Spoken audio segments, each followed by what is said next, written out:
Welcome back to The Wonderful Wizard of Oz by L. Frank Baum.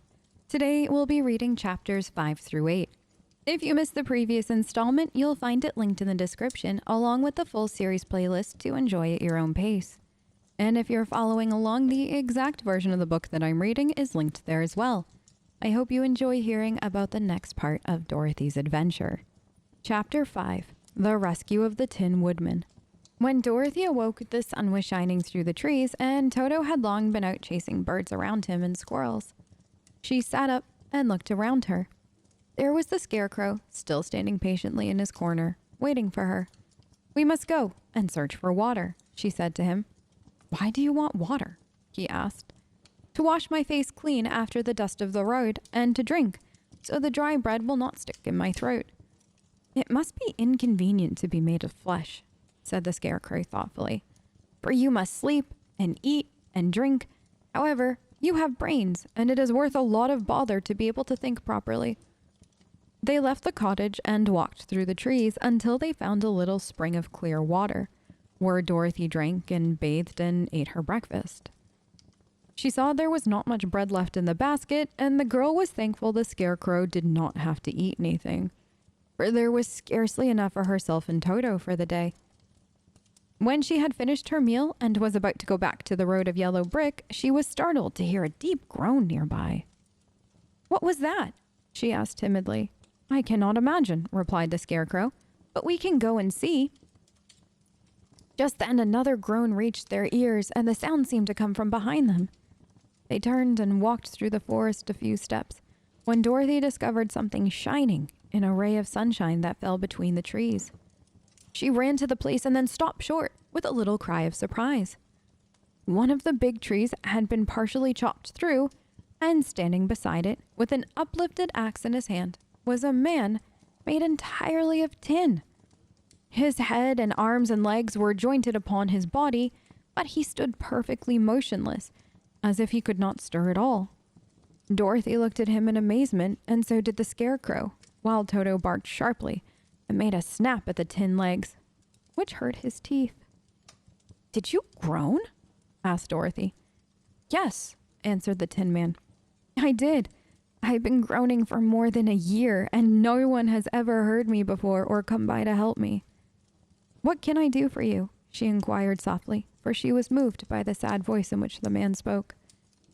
"Get an oil can and oil my joints," he answered. "They are rusted so badly that I cannot move them at all. If I am well oiled, I shall soon be all right again. You will find an oil can on the shelf in my cottage." Dorothy at once ran back to the cottage and found the oil can, and then she returned and asked anxiously, "Where are your joints?" "Oil my neck first," replied the Tin Woodman. So she oiled it, and as it was quite badly rusted, the Scarecrow took hold of the tin head and moved it gently from side to side until it worked freely. And then the man could turn it himself.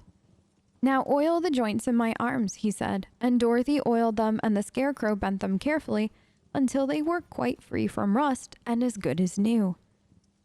The Tin Woodman gave a sigh of satisfaction and lowered his axe, which he leaned against the tree. "This is a great comfort. I have been holding that axe in the air ever since I rusted, and I am glad to be able to put it down at last. Now, if you will oil the joints of my legs, I shall be all right once more." So they oiled his legs until he could move them freely, and he thanked them again and again for his release, for he seemed a very polite creature and very grateful. "I might have stood there always if you had not come along," he said. "So you have certainly saved my life. How did you happen to be here?" "We are on our way to the Emerald City to see the Great Oz," she answered, "and we stopped at your cottage to pass the night." "Why do you wish to see Oz?" he asked. "I want him to send me back to Kansas, and the Scarecrow wants him to put a few brains into his head," she replied. The Tin Woodman appeared to think deeply for a moment. Then he said, "Do you suppose Oz could give me a heart?" "Why, I guess so," answered Dorothy. "It would be as easy as to give the Scarecrow brains." "True," the Tin Woodman returned. "So, if you will allow me to join your party, I will also go to the Emerald City and ask Oz to help me." "Come along." said the Scarecrow heartily, and Dorothy added that she would be pleased to have his company. So the Tin Woodman shouldered his axe, and they all passed through the forest until they came to the road that was paved with yellow brick.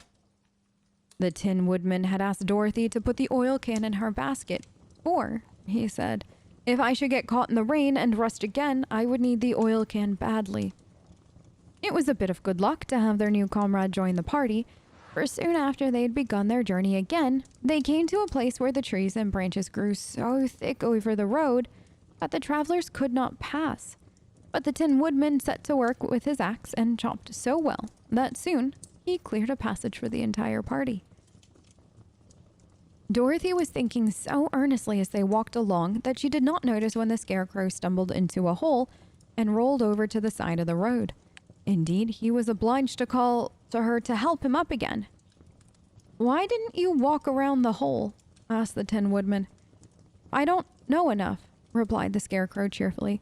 "My head is stuffed with straw, you know, and that is why I am going to Oz to ask him for some brains." "Oh, I see," said the Tin Woodman. "But after all, brains are not the best thing in the world." "Have you any?" inquired the Scarecrow.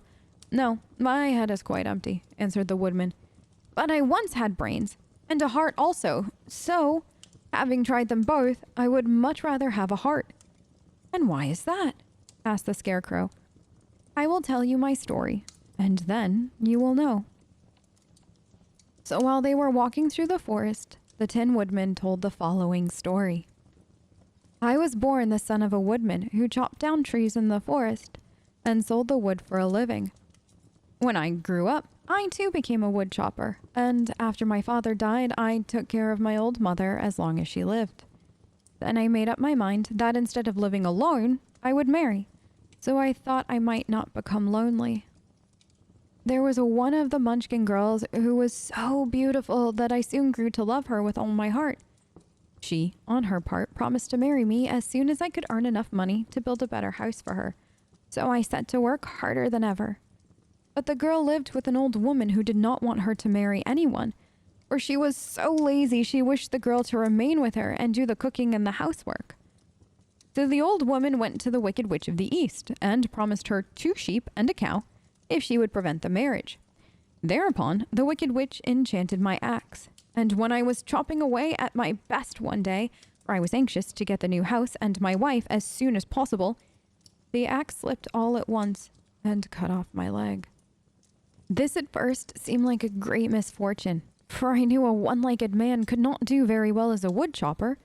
So I went to a tinsmith and had him make me a new leg out of tin. The leg worked very well, once I was used to it, but my action angered the Wicked Witch of the East, for she had promised the old woman I would not marry the pretty Munchkin girl. When I began chopping again, my axe slipped and cut off my right leg. Again, I went to the tinsmith, and he made me a leg out of tin. After this, the enchanted axe cut off my arms, one after another, but nothing daunted, I had them replaced with tin ones. And the Wicked Witch then made the axe slip and cut off my head. And at first I thought that was the end of me, but the tinsmith happened to come along, and he made me a new head out of tin. I thought I had beaten the Wicked Witch then, and I worked harder than ever. But I little knew how cruel my enemy could be. She thought of a new way to kill my love for the beautiful Munchkin maiden, and made my axe slip again, so that it cut right through my body, splitting me into 2 halves. Once more the tinsmith came to my help, and it made me a body of tin, fastening my tin arms and legs and head to it, by means of joints, so that I could move around as well as ever. But alas, I had now no heart, so that I lost all of my love for the Munchkin girl, and did not care whether I married her or not. I suppose she is still living with the old woman, waiting for me to come after her. My body shone so brightly in the sun that I felt very proud of it, and it did not matter now if my axe slipped, for it could not cut me. There was only one danger, that my joints would rust. But I kept an oil can in my cottage, and took care to oil myself whenever I needed it. However, there came a day when I forgot to do this, and being caught in a rainstorm before I thought of the danger, my joints had rusted, and I was left to stand in the woods until you came to help me. It was a terrible thing to undergo, But during the year I stood there, I had time to think that the greatest loss I had known was the loss of my heart. While I was in love, I was the happiest man on earth. But no one can love who has not a heart, and so I am resolved to ask Oz to give me one. If he does, I will go back to the Munchkin Maiden and marry her." Both Dorothy and the Scarecrow had been greatly interested in the story of the Tin Woodman, and now they knew why he was so anxious to get a new heart.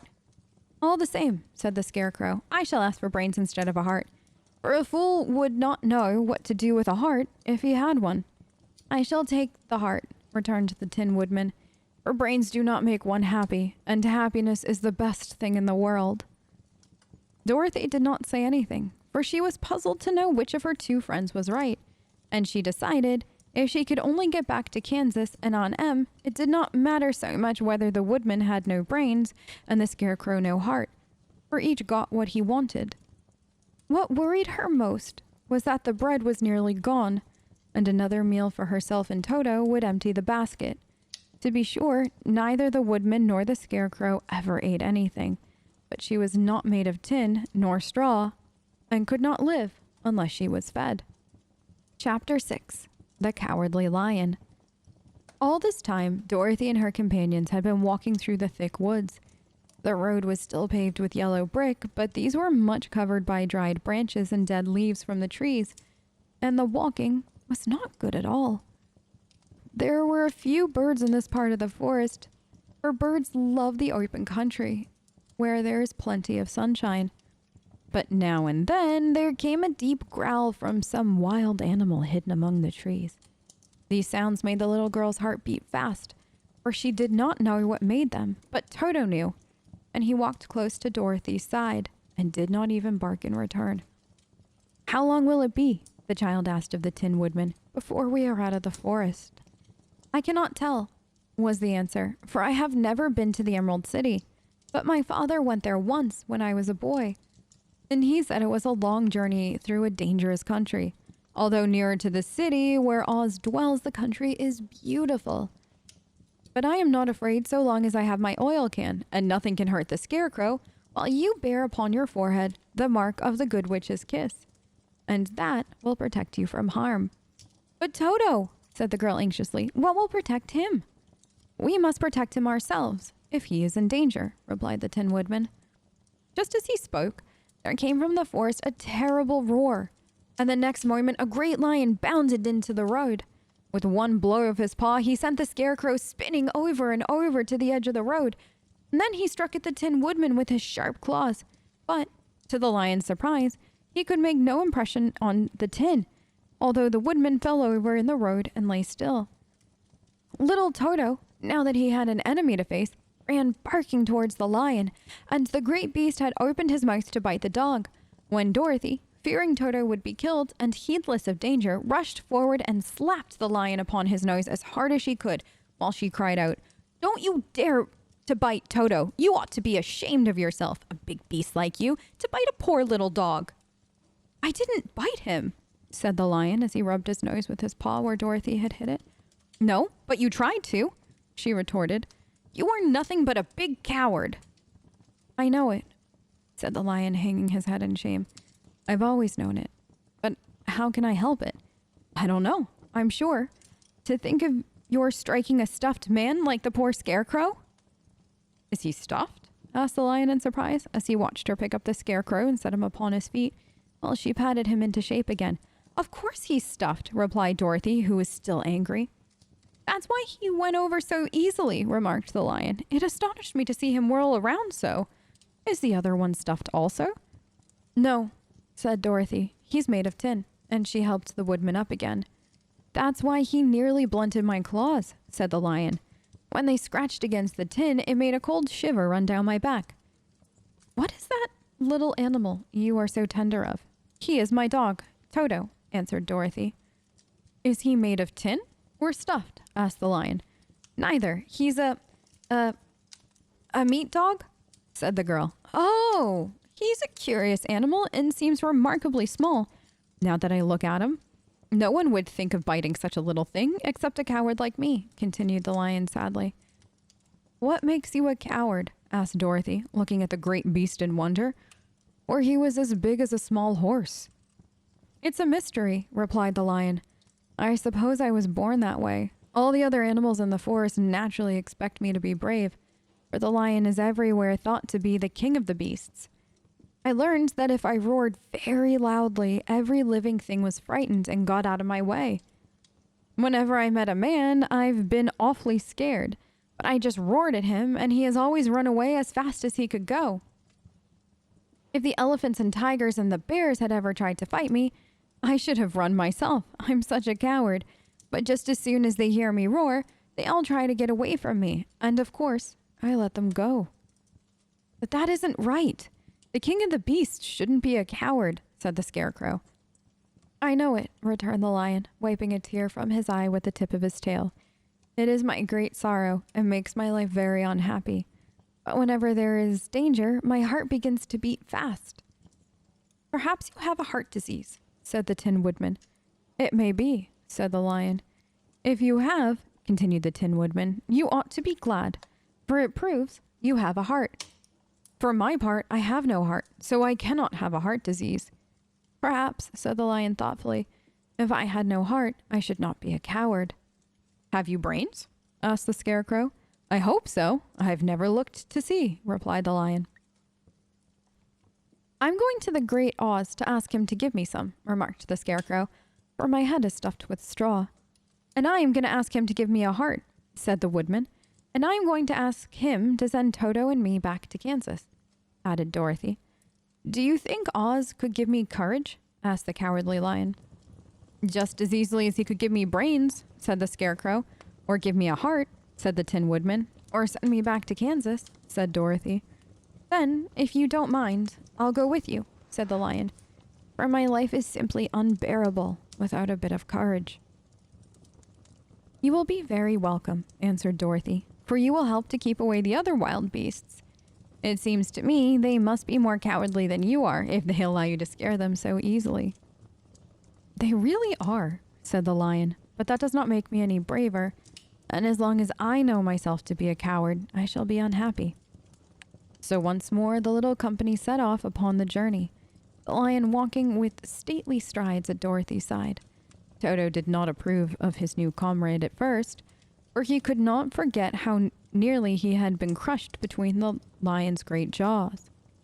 But after a time he became more at ease, and presently Toto and the Cowardly Lion had grown to be good friends. During the rest of that day there was no other adventure to mar the peace of their journey. Once indeed the Tin Woodman stepped upon a beetle that was crawling along the road and killed the poor little thing. This made the Tin Woodman very unhappy, for he was always careful not to hurt any living creature, and as he walked along he wept several tears of sorrow and regret. These tears ran slowly down his face and over the hinges of his jaw, and there they rested. When Dorothy presently asked him a question, the Tin Woodman could not open his mouth, for his jaws were tightly rested together.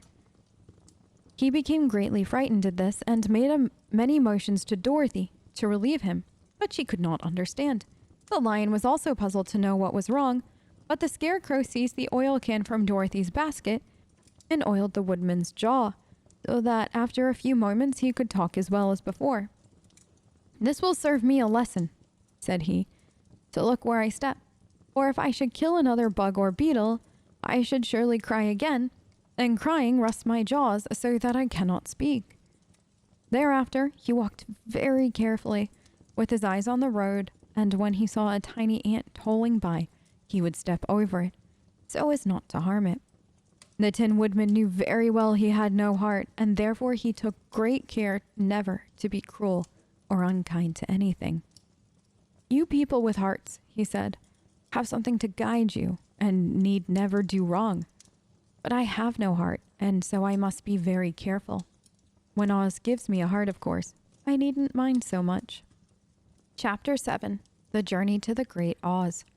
They were obliged to camp out that night under a large tree in the forest, for there were no houses near. The tree made a good thick covering to protect them from the dew, and the Tin Woodman chopped a great pile of wood with his axe, and Dorothy built a splendid fire that warmed her and made her feel less lonely. She and Toto ate the last of their bread, and now she did not know what she would do for breakfast. "If you wish," said the lion, "I will go into the forest and kill a deer for you. You can roast it by the fire, since your tastes are so peculiar that you prefer cooked food, and then you will have a very good breakfast." "Don't, please don't," begged the Tin Woodman. "I should certainly weep if you kill a poor deer, and then my jaw would rust again." But the lion went away into the forest and found his own supper, and no one ever knew what it was, for he didn't mention it. And the Scarecrow found a tree full of nuts and filled Dorothy's basket with them, so that she would not be hungry for a long time. She thought this was very kind and thoughtful of the Scarecrow, but she laughed heartily at the awkward way in which the poor creature picked up the nuts. His padded hands were so clumsy and the nuts were so small that he dropped almost as many as he put in the basket. But the Scarecrow did not mind how long it took him to fill the basket, for it enabled him to keep away from the fire, as he feared a spark might get into his straw and burn him up. So he kept a good distance away from the flames and only came near to cover Dorothy with dry leaves when she lay down to sleep. These kept her very snug and warm, and she slept soundly until morning. When it was daylight, the girl bathed her face in a little rippling brook, and soon after, they all started towards the Emerald City. This was to be an eventful day for the travelers. They had hardly been walking an hour when they saw before them a great ditch that crossed the road and divided the forest as far as they could see on either side. It was a very wide ditch, and when they crept up to the edge and looked into it, they could see it was also very deep, and there were many big, jagged rocks at the bottom. The sides were so steep that none of them could climb down, and for a moment it seemed that their journey must end. "What shall we do?" asked Dorothy despairingly. "I haven't the faintest idea," said the Tin Woodman, and the lion shook his shaggy mane and looked thoughtful. But the Scarecrow said, "We cannot fly, that is certain. Neither can we climb down into this great ditch. Therefore, if we cannot jump over it, we must stop where we are." "I think I could jump over it," said the Cowardly Lion after measuring the distance carefully in his mind. "Then we are all right," answered the Scarecrow, "for you can carry us all over on your back, one at a time." "Well, I'll try it," said the Lion. "Who will go first?" "I will," declared the Scarecrow. "For if you found that you could not jump over the gulf, Dorothy would be killed, or the Tin Woodman badly dented on the rocks below. But if I am on your back, it will not matter so much, for the fall would not hurt me at all." "I am terribly afraid of falling myself," said the Cowardly Lion, "but I suppose there's nothing to do but try it, so get on my back and we will make the attempt." The Scarecrow sat upon the lion's back, and the big beast walked to the edge of the gulf and crouched down. "Why don't you run and jump?" asked the Scarecrow. "Because that isn't the way we lions do things," he replied. Then, giving a great spring, he shot through the air and landed safely on the other side. They were all greatly pleased to see how easily he did it, and after the Scarecrow had gotten down from his back, the lion sprang across the ditch again. Dorothy thought she would go next, so she took Toto in her arms and climbed on the lion's back, holding tightly to his mane with one hand, and the next moment it seemed as if she were flying through the air. And then, before she had time to think about it, she was safely on the other side. The lion went back a third time and got the Tin Woodman, and then they all sat down for a few moments to give the beast a chance to rest, for his great leaps had made his breath short, and he panted like a dog that has been running too long. They found the forest very thick on this side, and it looked dark and gloomy. After the lion had rested, they started along the road of yellow brick, silently wondering, each in his own mind, if ever they would come to the end of the woods and reach the bright sunshine again. To add to their discomfort, they soon heard strange noises in the depths of the forest, and the lion whispered to them that it was in this part of the country that the Kalidas lived. "What are Kalidas?" asked the girl. "They are monstrous beasts with bodies like bears and heads like tigers," replied the lion, "with claws so long and sharp that they could tear me in two so easily as I could kill Toto. I am terribly afraid of the Kalidas."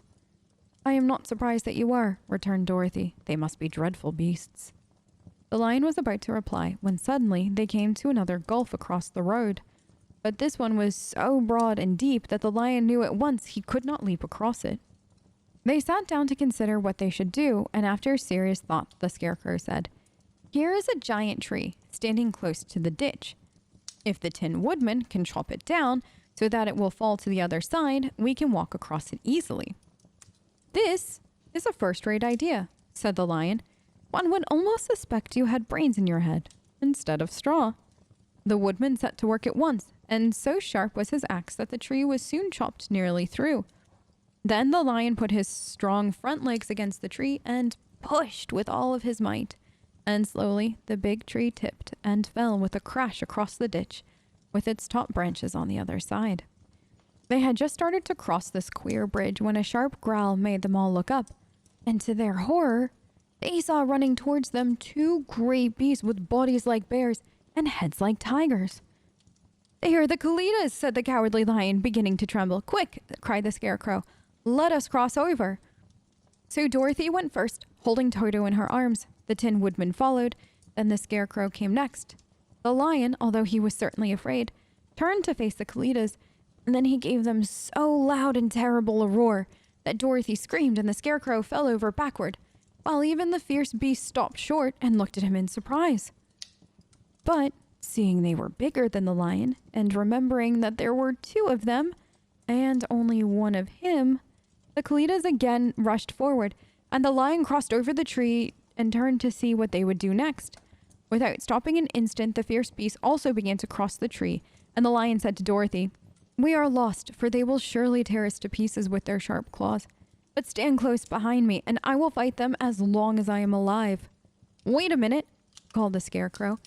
He had been thinking what was best to be done, and now he asked the woodman to chop away at the end of the tree that rested on their side of the ditch.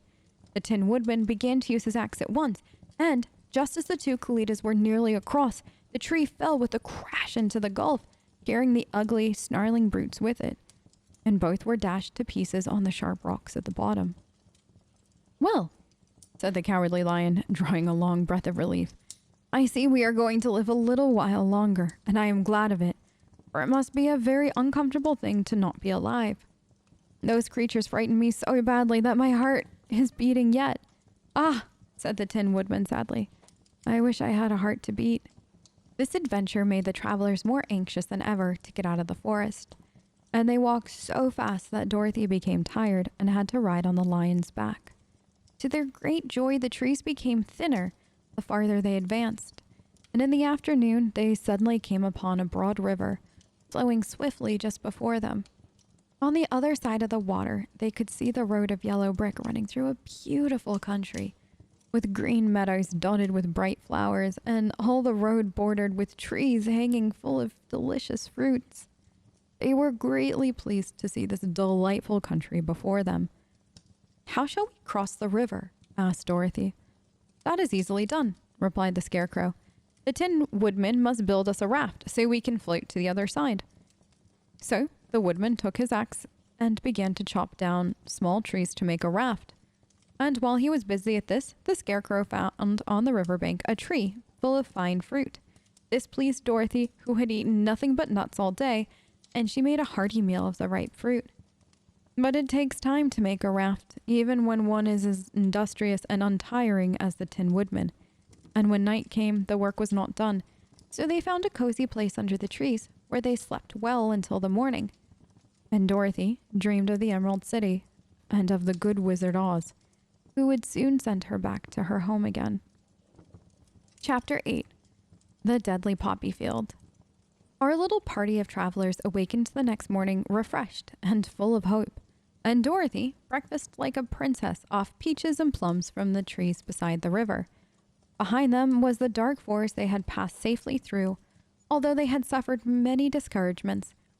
But before them was a lovely sunny country that seemed to beckon them on to the Emerald City. To be sure, the broad river now cut them off from this beautiful land, but the raft was nearly done, and after the Tin Woodman had cut a few more logs and fastened them together with wooden pins, they were ready to start. Dorothy sat down in the middle of the raft and held Toto in her arms. When the Cowardly Lion stepped upon the raft, it tipped badly, for he was big and heavy, but the Scarecrow and Tin Woodman stood upon the other end to steady it. They had long poles in their hands to push the raft through the water. They got along quite well at first, but when they reached the middle of the river, the swift current swept the raft downstream, farther and farther away from the road of yellow brick, and the water grew so deep that the long poles would not touch the bottom. "This is bad," said the Tin Woodman, "for if we cannot get to the land, we shall be carried into the country of the Wicked Witch of the West, and she will enchant us and make us her slaves. And then I should get no brains," said the Scarecrow. "And I should get no courage," said the Cowardly Lion. "And I should get no heart," said the Tin Woodman. "And I should never get back to Kansas," said Dorothy. "We must certainly get to the Emerald City if we can," the Scarecrow continued, and he pushed so hard on his long pole that it stuck fast in the mud at the bottom of the river. Then, before he could pull it out again or let go, the raft swept away, and the poor Scarecrow left clinging to the pole in the middle of the river. "Goodbye," he called after them, and they were very sorry to leave him. Indeed, the Tin Woodman began to cry, but fortunately remembered that he might rust, and so dried his tears on Dorothy's apron. Of course, this was a bad thing for the Scarecrow. "I am now worse off than when I first met Dorothy," he thought. "Then I was stuck on a pole in a cornfield, where I could make believe scare the crows at any rate. But surely there's no use for a Scarecrow stuck on a pole in the middle of a river. I am afraid I shall never have any brains after all." Down the stream the raft floated, and the poor Scarecrow was left far behind. Then the Lion said, "Something must be done to save us. I think I can swim to the shore and pull the raft after me, if you will only hold fast to the tip of my tail." So he sprang into the water, and the Tin Woodman caught fast hold of his tail, and the Lion began to swim with all of his might towards the shore. It was hard work, although he was so big, but by and by they were drawn out of the current, and then Dorothy took the Tin Woodman's long pole and helped push the raft to the land. They were all tired out when they reached the shore at last, and stepped off upon the pretty green grass. And they also knew that the stream had carried them a long way past the road of yellow brick that led to the Emerald City. "What shall we do now?" asked the Tin Woodman as the Lion lay down on the grass to let the sun dry him. "We must get back to the road in some way," said Dorothy. "The best plan will be to walk along the riverbank until we come to the road again," remarked the Lion. So, when they were rested, Dorothy picked up her basket and they started along the grassy bank to the road from which the river had carried them. It was a lovely country with plenty of flowers and fruit trees and sunshine to cheer them, and had they not felt so sorry for the poor Scarecrow, they could have been very happy. They walked along as fast as they could, Dorothy only stopping once to pick a beautiful flower, and after a time, the Tin Woodman cried out, "Look!"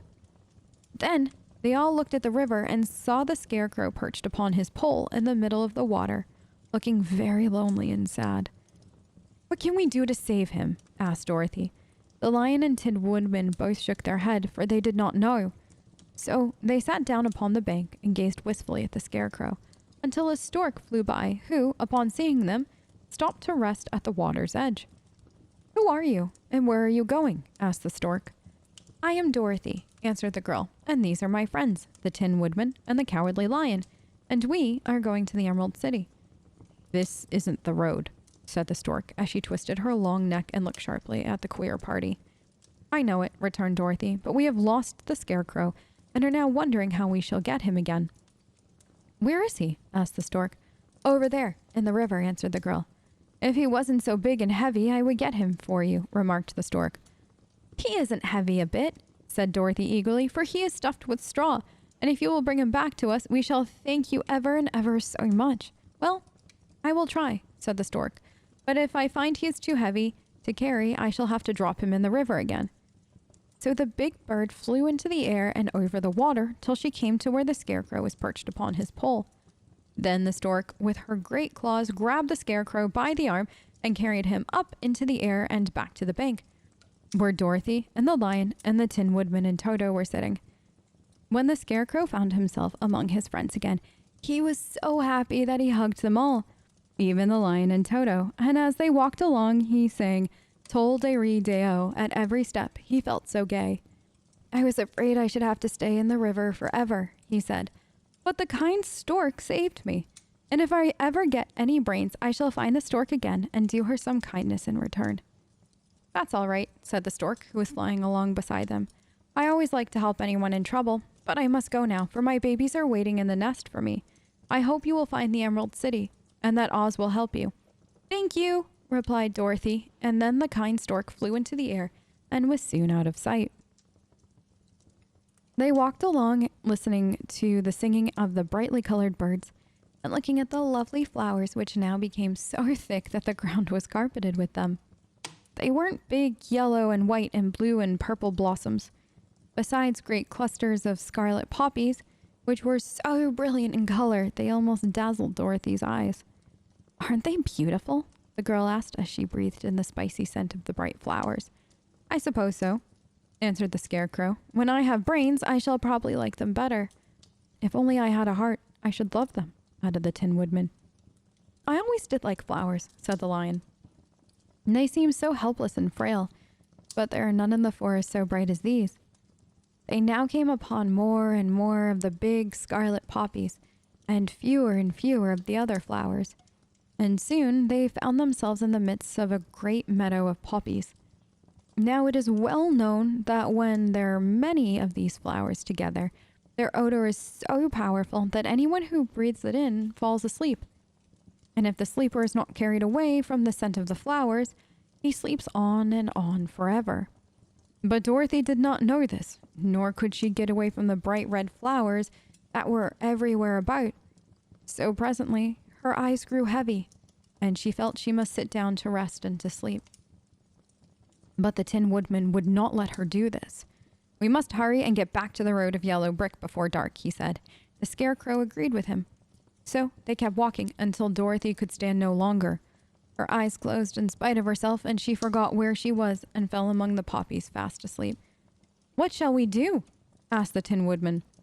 If we leave her here, she will die, said the Lion. The smell of the flowers is killing us all. I myself can scarcely keep my eyes open, and the dog is asleep already. It was true. Dodo had fallen down beside his little mistress. But the Scarecrow and the Tin Woodman, not being made of flesh, were not troubled by the scent of flowers. Run fast, said the Scarecrow to the Lion. Get out of this deadly flower bed as soon as you can. We will bring the little girl with us. But if you should fall asleep, you are too big to be carried. So the Lion aroused himself and bounded forward as fast as he could go. In a moment, he was out of sight. Let us make a chair with our hands to carry her, said the Scarecrow.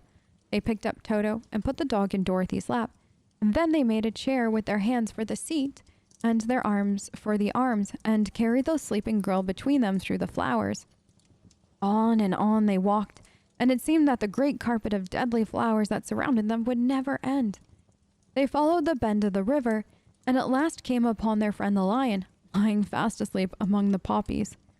The flowers had been too strong for the large beast, and he had given up at last, and fallen only a short distance from the end of the poppy bed, where the sweet grass spread in beautiful green fields before them.